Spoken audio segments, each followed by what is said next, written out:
Hello there, everyone. It's Hunt, back with another episode of Tabletop Recap. Sadly, I don't have anyone with me today. Sorry about that. Big Boy Chungus, my normal co-host, has a busy few weeks, so I'm probably just going to record 2 or 3 episodes just to have them. And even though we don't have a schedule for this podcast anymore, we just upload them when we, have time to make them.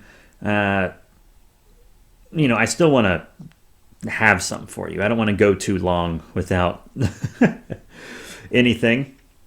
And today we're actually talking about a tabletop game that's not an RPG. What? Impossible. They don't do that anymore. We're talking about Trial by Trolley. It's one of the Cyanide and Happiness games. I've been a big fan of the Cyanide and Happiness webcomic since its inception. So I was very happy to get this game. It's really fun. They also have that Joking Hazard card game that's kind of like Cards Against Humanity, but instead of building a sentence, you build basically one of their webcomics with cards. And in this one, it's kind of based on the philosophical trolley meme. I'm going to read you the little instructions they have here. It's ages 14 and up, 3 to 13 people. They say it takes about 15 minutes on average to play. Why, hello there, young person. My name is Trolley Tom. In this game, players take turns acting as conductor and directing the trolley to murder everyone on one of 2 tracks. Everyone else places characters and modifiers onto the tracks and attempts to get the conductor to murder everyone on the other track. It's the age-old trolley problem. Yeah, that's just a little conductor read up on the instructions. So, whoever most recently considered murder is the first one who gets to play as the conductor. And I played this with Karen the Manager Slayer and Kami. And if you've heard our podcast, I think you know damn well that Karen was first to go and play the conductor. You place the track mat with the north and south tracks in the center of the table and turn it so that the end with just one track is pointing directly at the conductor. Since the conductor rotates, you don't super need to do that as long as everyone can easily place their cards. It's fine. And you will want to, I just mentioned, it said 3 to 13, but you have to have an odd number of people to play unless the teams are even out. Either you have to have an odd number of people or an odd number of teams. Whatever.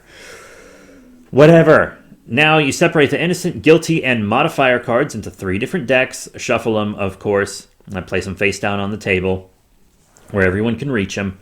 And everyone else should separate into 2 teams sitting on either side of the conductor. Don't worry if the teams aren't exactly even, but it would bother me.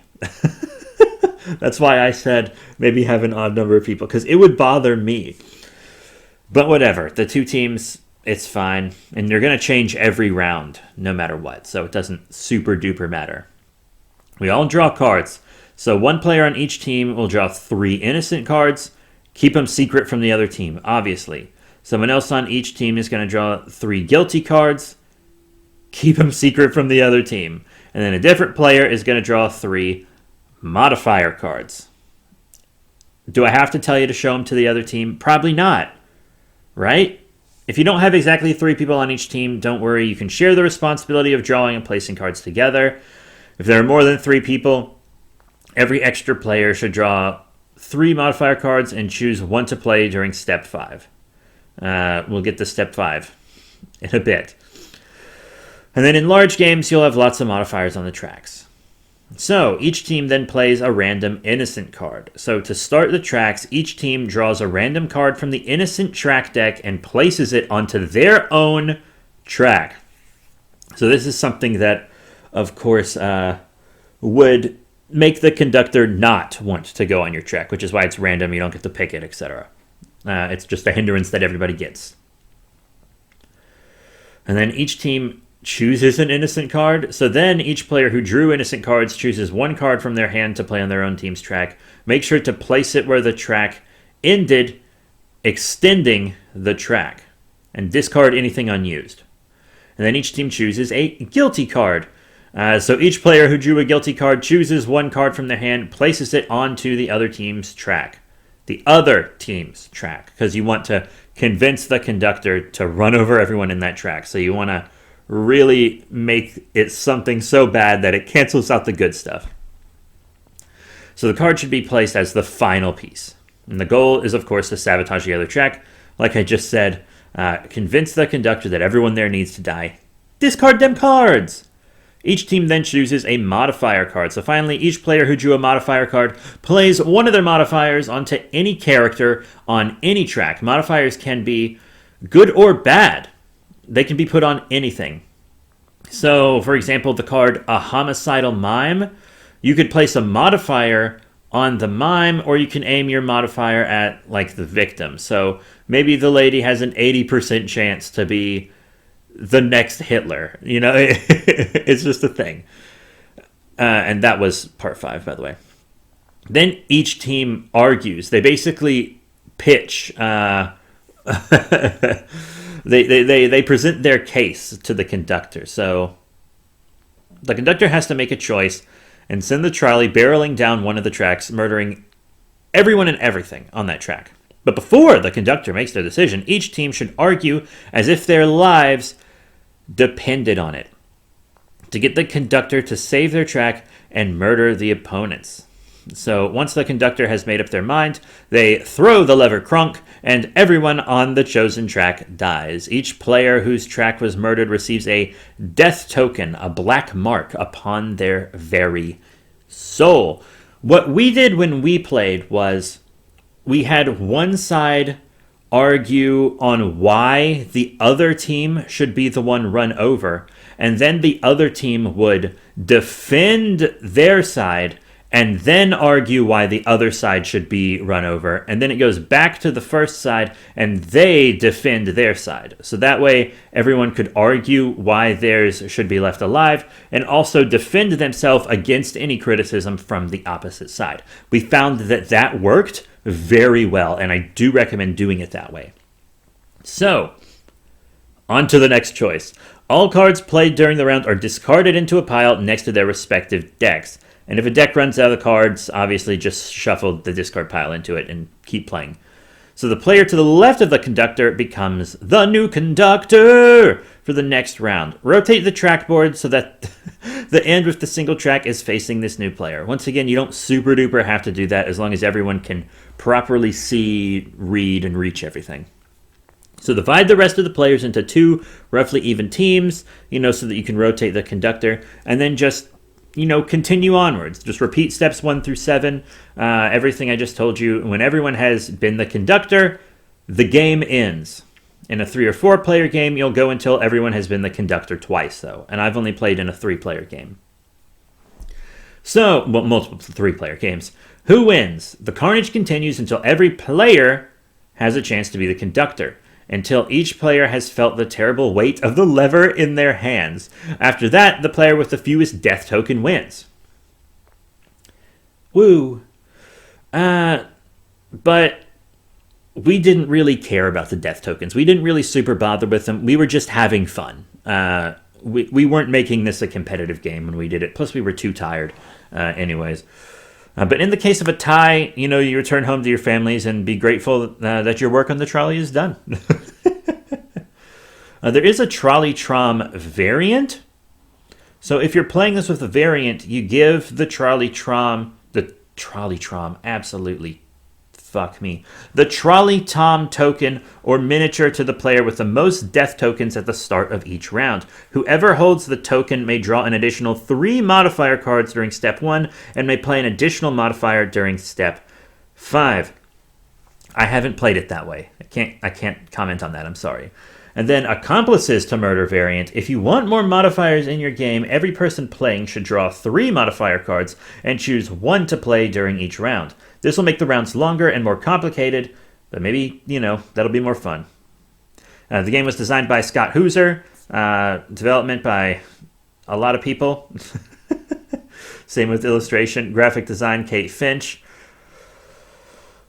Copyright 2019, Explosum LLC, Skybound LLC, blah, blah, blah, legal, legal, legal. But yeah, it's a very fun game. I played this with Kami and Karen after we attended a Power Rangers anime convention one day. They got me tickets to one for my birthday, which was real fun. That was last year's birthday. Yeah. And then we played this at their place before, sleepy time. And it was incredibly fun. You know how, like, sometimes when you're up really late and you're playing games or something and everything's really funny at like 1 a.m.? It was like that. It was super great. It comes with several of the tokens. They're all cardboard, and there's a little baggie that you can put them in. Now, one gripe that I do have about just the way things are packaged in the box is there's no dividers for the cards. Like, they're separated and wrapped in like shrink wrap and stuff. But then after you open them, there's no dividers in the box. So I have to use sticky notes as dividers because the box doesn't come divided up. So either you have to search through all your cards or make your own dividers. It's not that big a deal, but like, tabletop games are expensive, even more so nowadays. So maybe put some dividers in the box. And I know a lot of tabletop games will come with everything essentially loose, and then they'll make you buy a special box with dividers. Fuck games that do that. Absolutely fuck games that do that. That is so stupid and greedy. Like, just do it right the first time. And once again, it's not a super big deal in this box because it's just a few tokens and the cards. It's not a super big deal with this one because it's not 1,000 different things. And the game mat is very tiny. You just fold it in half and it sits on top of the cards. Just take some sticky notes. Just keep in mind to have some handy if you get this game, because you will need something to divvy them up. Or maybe like, there you can buy card dividers at your local gaming store or comic shop. There are some that even come in Pokemon Elite Trainer boxes if you do those. Play that Pokemon. But yeah, it's really good. I do want to read you some of these cards because they are quite funny. Like, one of the innocent cards is a fragile but functional teleportation machine. Another one is all the guards at an asylum for dangerous supervillains. So the supervillains will escape if you run over them. Another innocent card is a friendly alien that just landed on Earth. And they're all like the Cyanide and Happiness art style. And they're all standing on the tracks. One of them just says, "Your dad." And it's a very generic looking dad smiling. And it says, "I'm so proud of you." Imagine. Just, wow. Oh, and I feel like I should say this because someone's going to point it out. The cards are different colors, so you can kind of tell what the cards are from the side when you lay them in the box. But at the same time, you still have to go to where they meet and move the cards around to make sure that nothing's mixed in. So still, it should have had dividers. You know what I'm saying? And then you have the modifier cards that you can put on things. Like, one modifier card says, makes way more money than you do. So if there's like an innocent person on the board, you can put this on them to make the conductor jealous and want to run him over. There's another one that says, is on their way to ask you out. And you could put that on maybe an innocent card. Or something that you think the conductor would be attracted to. Someone you think they would find hot or dateable. But you could also put it on someone that you didn't think they would like to date. That they wouldn't want to ask them out so that they could want to run them over more instead of less. Another modifier card, one that says, is thinking some really terrible stuff about you right now. You could put that on an innocent to make them, want to run that innocent over. Quote unquote innocent, I suppose. And then you have the little devilish cards, our little evil cards. One is Karen from HR, of course. Goodbye, Karen. Another one is a lone scout for a dangerous race of conquering aliens. Robo-Hitler, it's a RoboCop Hitler. Absolutely. Gadolf Klittler is back, and he's a cyborg. One's a deadly bear with a human brain. a swarm of killer bees flying straight towards you, and they all have like weapons. There's a thief planning to rob your home tonight. The Kardashians. A ruthless and deadly hitman. A bunch of mafia thugs. The New England Patriots starting lineup. Jesus Christ. All those awful kids from Lord of the Flies. An angry mob about to burn an innocent woman as a witch. A peeping Tom on their way to your house. So many different ones. A rowdy American tour group ignoring a do not cross the trolley tracks sign. Oh, dear God. The one critic that gave Toy Story 3 a bad review. Die, absolutely. A horrifying reverse mermaid. God, that is horrifying. The fish head and the people legs. A cartoonishly evil oil baron. Get him. Fuck him up. An obnoxious teen couple making out on the tracks. A vat of liquefied hamburgers that gives Donald Trump all his powers. What else do we have? 2 violent bank robbers. A notorious hacker. I know I'm giving you more of these cards, but that's because they're kind of the funniest ones. A camel that will not stop spitting on you. An open gateway to hell that will close if hit by a trolley. Very specific. Undead Osama bin Laden. Osama bin Hayden? Osama bin got him. A corrupt pharmaceutical CEO. A doctor who is secretly poisoning their patients. The 4 horsemen of the apocalypse. A bioterrorist trying to weaponize smallpox. The FBI is auto-flagging this podcast. An author working on a book that will inspire a global fascist regime. The world's ugliest nudist colony. The only witness to the most terrible crime you've ever committed. The evil spirit responsible for all of your bad luck. All the kids that used to make fun of you. George Lucas at the exact moment he thought of Jar Jar Binks. Do it for the kids, everyone. Come on. A homicidal mime, which you mentioned earlier. Internet Explorer, the server that houses Internet Explorer. A dingo about to eat a baby. The teacher you hated the most in school. A kraken attacking a seaside village. How dare you accuse me of reading all these to stretch this podcast out for time? Just because it's going to be shorter since I'm all alone doesn't mean I'm desperately trying to stretch out the time. A swarm of bird-sized mosquitoes that will reproduce and take over the world. A creepy possessed doll. Don't even want to look at that one. A violent barbarian on a pillaging spree. Putin. Just straight up Vladimir Putin. A young supervillain who will one day attempt to take over the world. The DMV, the world's most obnoxious improv troupe, and somehow much, much more. I don't want to read you everything. That's not even half of, the fucked cards. I want to leave some as surprises of Jorts. When we first played this, we didn't look at a single card. We just had so much fun. Going around the table and trying to convince each other to do a murder. Well, not really a murder. More like a... more like the lesser of two evils. But it was a really fun game. It's got fun, simplistic art. The art style and the comedic style are absolutely right out of the Cyanide and Happy comics. Cyanide and Happiness comics, I mean. How much did I pay for it? I don't remember.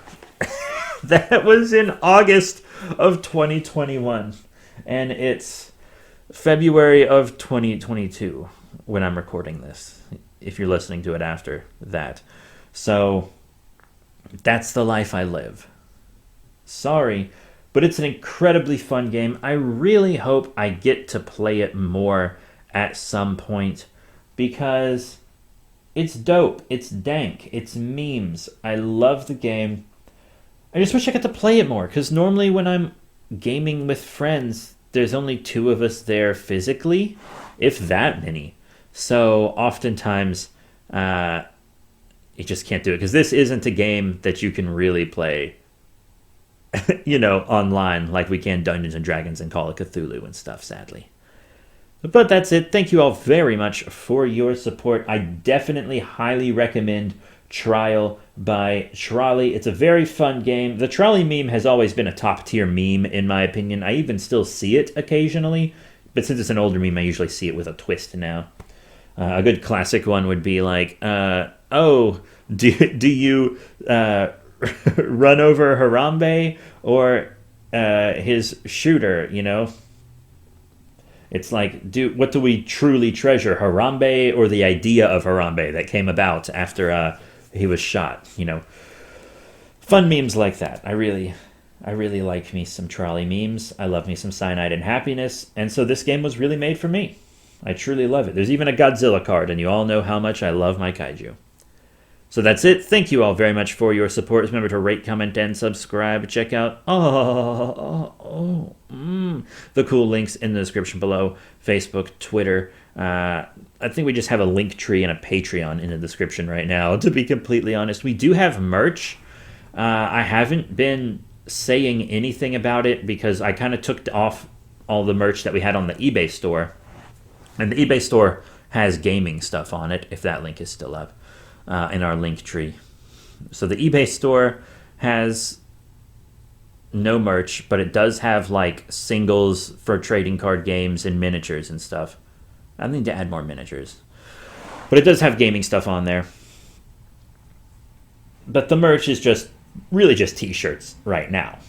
But I'm gonna design some more and try to get them out. So definitely check out the merch link in the link tree. And subscribe to the podcast for more. The next video will probably be about Dungeons and Dragons. I just wanted to do this one first to kind of break up the D&D videos a little bit. So that's it. Thank you all very much for your support, and I'll see you all next time.